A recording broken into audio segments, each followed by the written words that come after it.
Most agencies, they pick a branding angle and they just pray, right? And then they guess what they think will work. They try it for 90 days. Then they wonder why their creator leaves, no subs come in.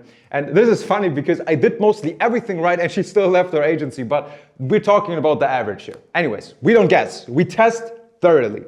Now, in the first 2 weeks, we ran 3 branding angles through trial reels. We had a Swedish girl, a Ukrainian girl, and the American girl living in Dubai. So she pretty much the same videos, but different captions, different framings within the video, and just a different positioning in the marketing.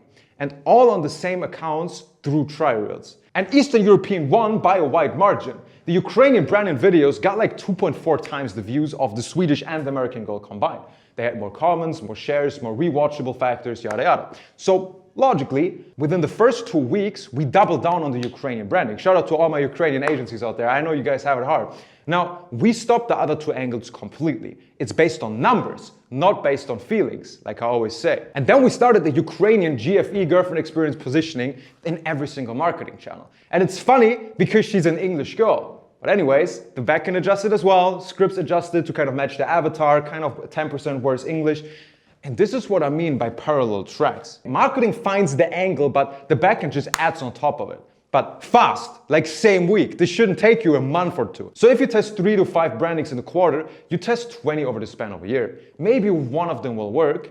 And while your competition tests, maybe 1 branding a quarter. So this is how we actually figure out the branding. Now, most agencies, even when they do this, they do 1 shoot with a videographer and they just call it done. Maybe a second shoot a month later if revenue is good, and then they just repurpose that content for months on end. But we don't. Every single week, we ran a review cycle. What worked, what didn't, what patterns repeated, both in the marketing and the chatting.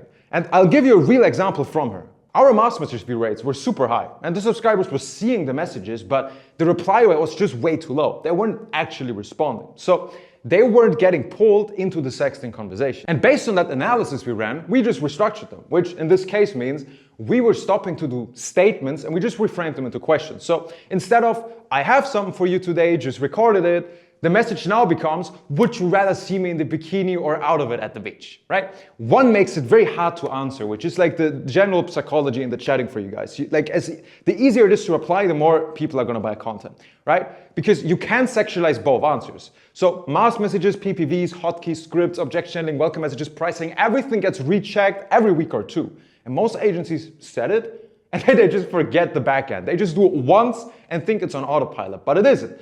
They build a system, use it for 6 months, and then it's too late to identify why the revenue even dropped. Because a system doesn't plateau if it's a good system, but lack of alliteration plateaus. But a lack of alliteration gets you stuck.